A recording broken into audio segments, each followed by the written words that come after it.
And I had to check and see if I was Kevin H right there.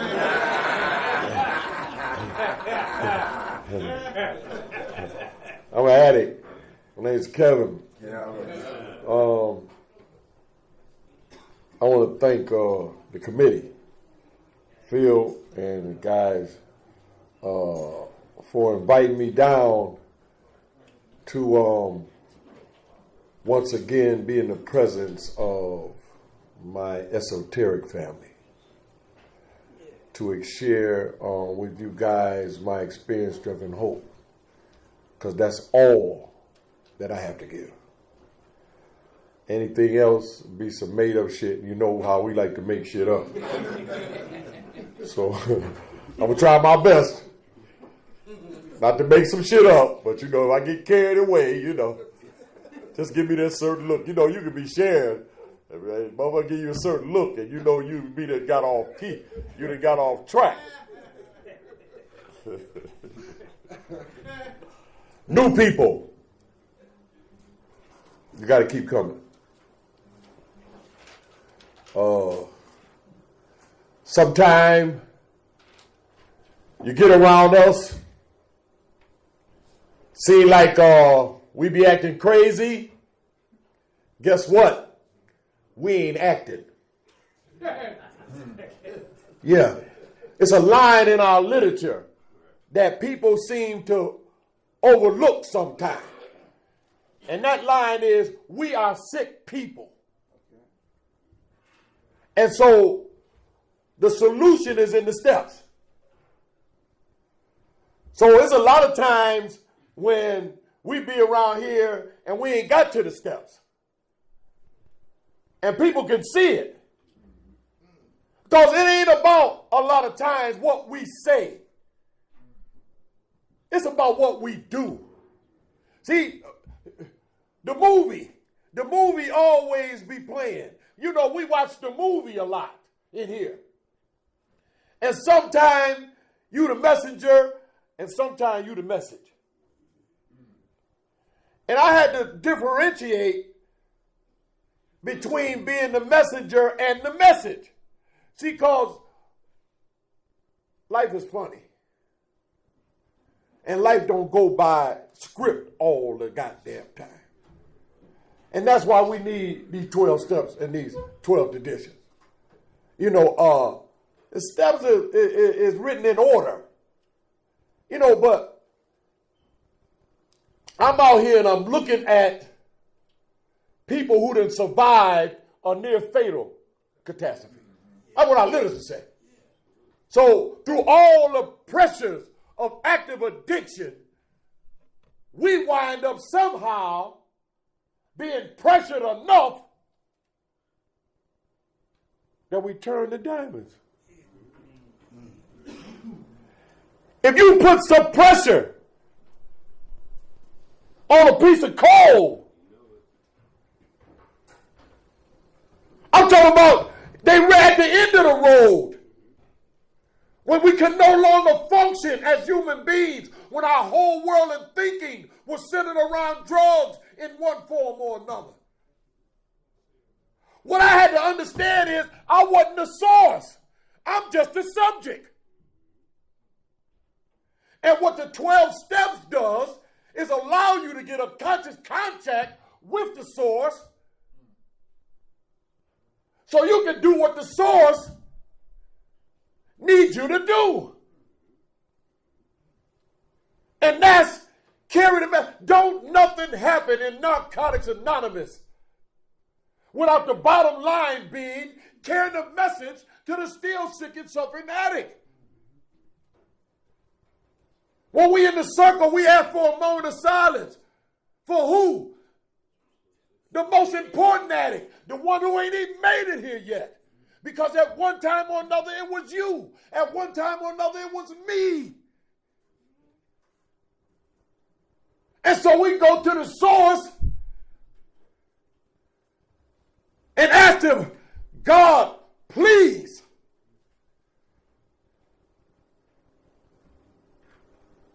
Please. Remember when I know everybody in here, we all said them two famous motherfucking words. Help me. I came from a garage on Montana and Genesee Street in Buffalo, New York. I lived in a garage in a half a car. I had a milk crate with a wine cap with 3 pieces of dirty cotton and a syringe with no numbers and a broke-ass piece of crack pipe about this big. I don't know, some of y'all might smoked out a brand new stem, but I didn't.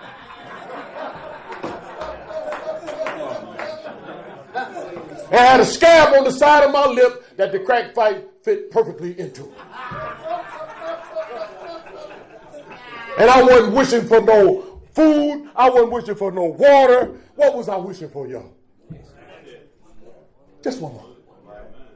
One more was going to turn around everything. Huh? One more. Hey, I was at the end of the road. Huh? I wore 5 coats all year round. I was sweating oil. And I was pimping. I forgot to tell y'all that. Hey, it's some stuff that you had to tell yourself to keep from losing your mind. Now, I was a pimp. What was you? What was the thing that you were constantly telling yourself when you was about to lose your mind? You know, every now and then when you sat alone in your guilt, in your shame, in your remorse, in your denial, it's something I had to pull out of my emotional being to tell myself so I could keep surviving, man.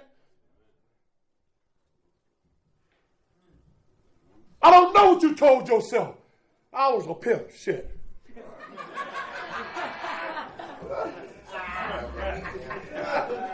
I had 5 coats on. And the first coat was a members only jacket. Huh? Then I had 3 coats and I had one big goose down on top of all the 4 coats. And they had holes in it. Every time I go somewhere, feathers jump out my motherfucking coat. And I was down there directing traffic. And I suffered from endocarditis. I had it 5 times. And each time the progression of the disease, it was faster and it was faster. The first time I had endocarditis, it took 2 years before I caught it again. The second time, it was 90 days. The third time, it was 30 days. I'm just shooting shit. I don't know what it is. I'm just shooting shit. Y'all remember just shooting? Dope fiends, y'all remember just shooting shit? Crackheads, y'all remember just putting shit on the stem? Y'all ain't know what it was for real. We hope that shit was dope. Okay, so now listen. At the end of the road. So this is when our powerlessness be at its peak. Because we don't know what to do. Phil, we don't know what to do. We done exhausted all our measures. I couldn't go to mama's house. You know, I couldn't go in no store. They had my picture all up in motherfuckers. I couldn't go I couldn't go to the can. I couldn't. They wouldn't even leave me no cans outside there. You know. So the only way I got out the garage is they wheeled me out of there on a gurney. And they took me to one of the biggest hospitals in Buffalo, New York, ECMC. But the disease wasn't finished with me yet. I'm down there. I'm in the motherfucking hospital. I ain't got no veins. Man. So they had to hook up they had to go through my clavicle, you know, and they had 3 tubes hanging out my chest. They called it a triple loomis. And they would feed me, you understand what I'm saying, my antibiotics, you know, or if they wanted to draw blood, you know, they would hook it up to the tube and draw it out, you know. Addict mind said, God damn. That'd be a hell of a blast right there. I'm talking about at the end of the road, man. I'm talking about so consumed with thinking drugs was the answer, man. And I had somebody bring me up a speedball. And I grabbed the tube and I went up in there.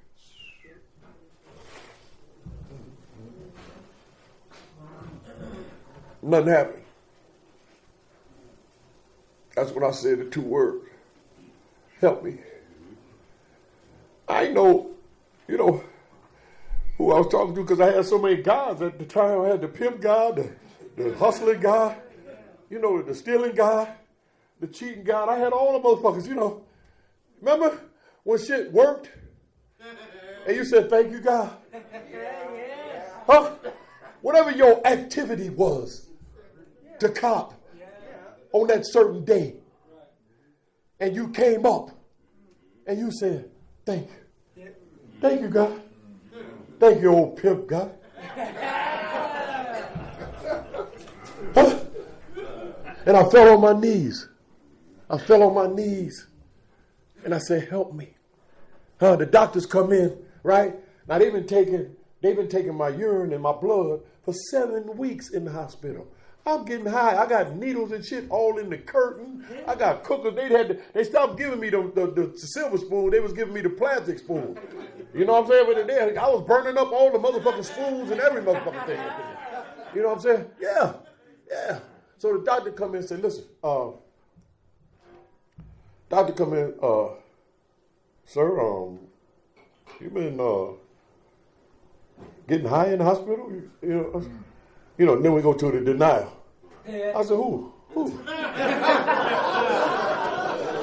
I've been up here in the hospital. I ain't what the fuck you mean, So did what he did. He said, I ain't playing with you. He said, yeah, this one of them motherfucking doctors. He said, man, I ain't playing with you. He said, motherfucker, you got one or two choices. You go to the Narcotics Anonymous H&I committee meeting that come up here on Thursday, or you get your ass out of our motherfucking hospital. Guess what? That was the best motherfucking statement. I know now.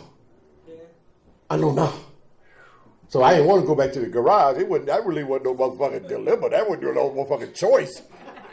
So I said, I'm going down Narcotics Anonymous meeting. So me being a former pimp and shit, when I get down to H&I meeting, they got a pretty girl at the table. I said, oh shit.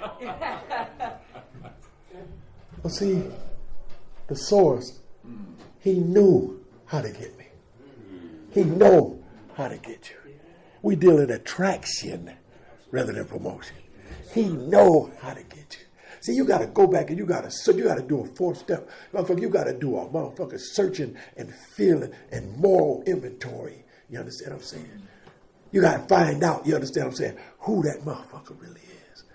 You see, after you so powerless, you understand what I'm saying? After you recognize you powerless, guess how you gain power? Huh?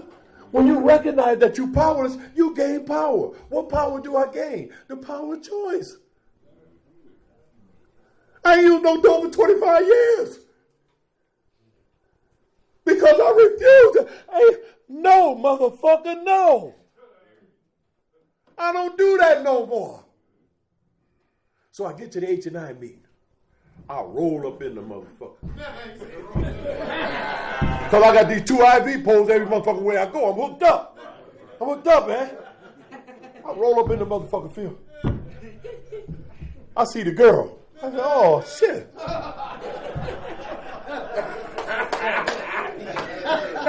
So I sit down, right? They go through all the reading and shit, you know what I'm saying? So after the meeting, right? Listen, man. I'm 103 pounds. I got one of them robes on with the ass out. Huh? I done throw them nasty ass drawers away. So my ass, I'm gray. And I got those sponge motherfucking slippers on. My hair nappy, I ain't got no motherfucking teeth or nothing. All that, I'm telling you what the disease that did to me, man. I'm talking about the end of the road. You know what I'm saying? But I'm still got about this much pimping left in me. Hey, so I get the motherfucker, I roll up on him.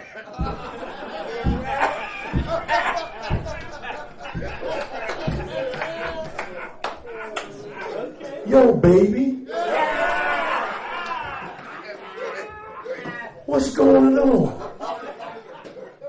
So now listen. I said, let me get your number.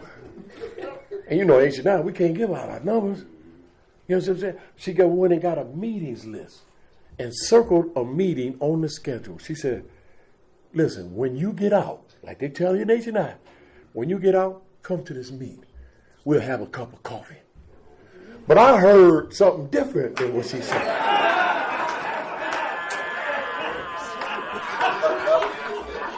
I heard, motherfucker, we about to be together.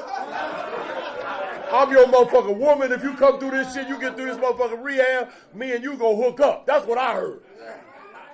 So I went back to the room. I started getting ready. I started lifting them motherfucking IV poles and shit. I started doing motherfucking push-ups and shit. You know what I'm saying? Hey, nigga, when she handed me the thing, Kev, when she handed me the thing, she didn't even have the nigga please look on her face. She looked just as pretty and normal, like she was ready about to give me some action. But what she was doing was, huh? See, I gotta be reeled in this thing right here. I don't know what your real in is. I live just talking about our disease can be arrested at some point and then recovery possible. You got to get to your point.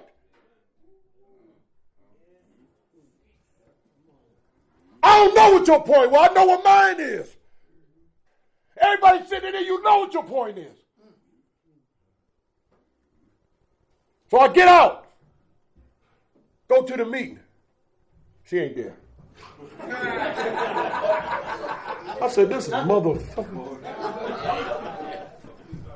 This motherfucker gonna try to trick a motherfucking wait. Right? Hey, but guess what happened? I'll just say this. Don't leave before the miracle happens. I'm in the miracle field. I don't know it. I ain't met y'all yet. I'm on my way to the miracle. I get to the meeting. Huh? I see somebody I thought was dead. I see another motherfucker. Man, hey, guess what I told him? When you get out. You know, cause Phil, you know, when we see him, you know, a motherfucker that fresh and shit, and muscles and all this shit, you know, he look good. He got the glow. The glow that comes from within that you acquire here in Narcotics Anonymous. And he looked good. He smelled good. He had some nice shit on. I was wearing some shit from Salvation Army, some dead man clothes. I was grateful though. Huh? I was wearing dead man clothes from the Salvation Army, but I was grateful. Huh? So, hey, I said, when you get out? He said, motherfucker, what you mean? I ain't been no motherfucker. We're right here in Narcotics Anonymous. Right? So I sat down and I started hearing some stuff. Don't leave before the miracle happens. Huh? Hey, listen, newcomer, with this newcomer, you got to know that the wrong in you and the wrong in me are the ties that bind us together. We be always trying to look. I got you. We be always trying to look. You understand what I'm saying? Look at, it's the goddamn, it's the identification. It's identification. And guess what? You can find out your powers. You can come to believe. You can turn it over. You can do an inventory. You can share with God and another human being, right? You can pick out your defects, your shortcomings. You can write a list. You can make your amends. You can stay clean in the present, right? You can get a conscious contact with God. You understand what I'm saying? You can carry this message, you understand what I'm saying? Guess what? Don't go to sleep. Because we got a motherfucker will turn you back. You think you something now. Don't do your step work. This motherfucking disease will turn your ass back. That motherfucker will make you hook up with denial and hope, make a speedball called illusion. That's why we got to constantly be on top of this thing. Stop, newcomers, stop connecting every goddamn feeling you get with wanting to use. It's just a goddamn feeling that you ain't felt before. How the Just for Today say some of our most difficult times is dealing with emotions that we never had to deal with before. We got high. So when I was a kid, I liked candy. Every time I went out motherfucking side, I'd try to hang with the kids that had candy. But I literally just say we was addicts before dope. So I run out there and the motherfucking kids got tired of me coming out there picking. So I come out there one time, I can hear him say, watch it, here come Kevin, hide your motherfucking candy. Right? So I walk up on one dude and I said, give me a piece of candy. He reached in his bag and brought out a piece of candy like he was going to give it to me. When I grabbed it, he snatched it back and said, nah, nah, nah, nah, nah. You know that nah, nah, nah, nah, nah shit. So I said, yeah, okay. I ran home. I said, Mama, can I get a nickel? Shit, I had to paint the side of the house. I had to mow the motherfucking lawn. I had to walk behind her with that motherfucking clothes basket with the big wooden clothespins and shit. You know what I'm saying? You know? Oh, but when I got my nickel, you know, I ran back, you know what I'm saying? Hey, you know, listen, that nickel at that time, oh, man. Oh, come on, man. Peach Stones, Squirrel Nuts, Mary Jane's, Liquids. You know what I'm saying? Had that motherfucking buttons with the paper on it. You just tear the paper and throw the buttons in your motherfucking mouth, man. There's all kind of shit in the motherfucker for a nickel, man. You know what I'm saying? So I got my nickel. I ran up there. Right before I got to him, I threw 3 pieces of candy in my mouth. Whoop, whoop. Stand there. I'm making the candy look good like a motherfucker. I'm waiting for one of these motherfuckers to come and ask me for some candy so I can get him. I can nan his ass, right? Okay, here he come, Aaron. Here he come, Aaron. Yo, Kev, give me a piece of candy. What'd you like? Give me a piece of candy. I said, oh, okay. And I reached in the bag to get the candy. And in my nervousness, I dropped the goddamn candy. But here's something we used to do. I don't care where that candy fell at. That's right. Yeah. Huh? Yeah. Somehow or another, it seemed like it made the candy even taste even better, goddamn. When I said God kissing, devil missing. Huh? Maybe that thing that you're going through right now, maybe if you kiss it up to God.